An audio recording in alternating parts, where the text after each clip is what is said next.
కర్ణాటక సంగీతం ట్రెడిషనల్గా ఇంట్లో నేర్పించడం పద్ధతిగా ఉండేదా? మీకు ఇష్టం ఉండేది కాదా? పాపులర్ కేటగిరీ అంటే సినిమా ఇలాగా డ్రామాలో సినిమాలో ఉండే సంగీతాన్ని మీరు ఎంచుకోవడానికి కారణం ఏమన్నా ఉందా? లేక అలా నా వచ్చేసాయా? ఇష్టం అంటూ ఏమీ లేదండి ఇంట్లో. నాదేం లేదు. మా నాన్నగారు అంటే మాకు చాలా భయం. ఆయన ఏం చెప్తే అది చేస్తాం మేము అంతే. ఇది ఈ కర్ణాటక మ్యూజిక్ నేర్పించాలని నాకు ఎంకే త్యాగరాజ భాగవతారు చాలా పెద్ద సింగర్ కదా, చాలా విద్వాంసుడు ఆయన.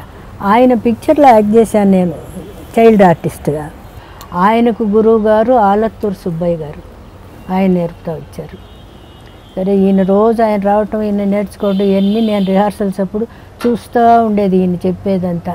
తర్వాత ఆయన ఉండి అయ్యో బాగా రొంబ మంచి గొంతు అమ్మాయికి, మీరే నేర్పాలని ఈయనే ఫిక్స్ చేసి పెట్టారు ఆయన టీచర్ని.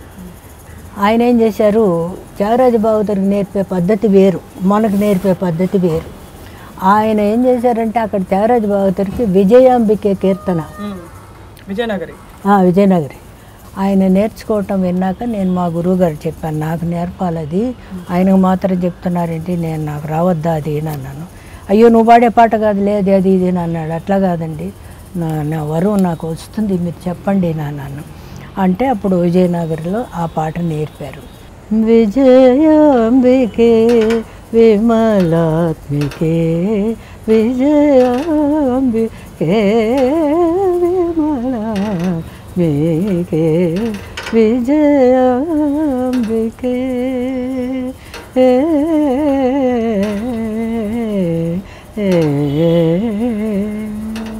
40s వచ్చేటప్పటికి రాజేశ్వరరావు గారితో కలవటమైంది ఫస్ట్ టైం. ఈ అమ్మాయి బాగా పాడుతుంది, బాగా ఆయనతో రాజేశ్వరరావు గారితో ఉంటే బాగుంటుంది.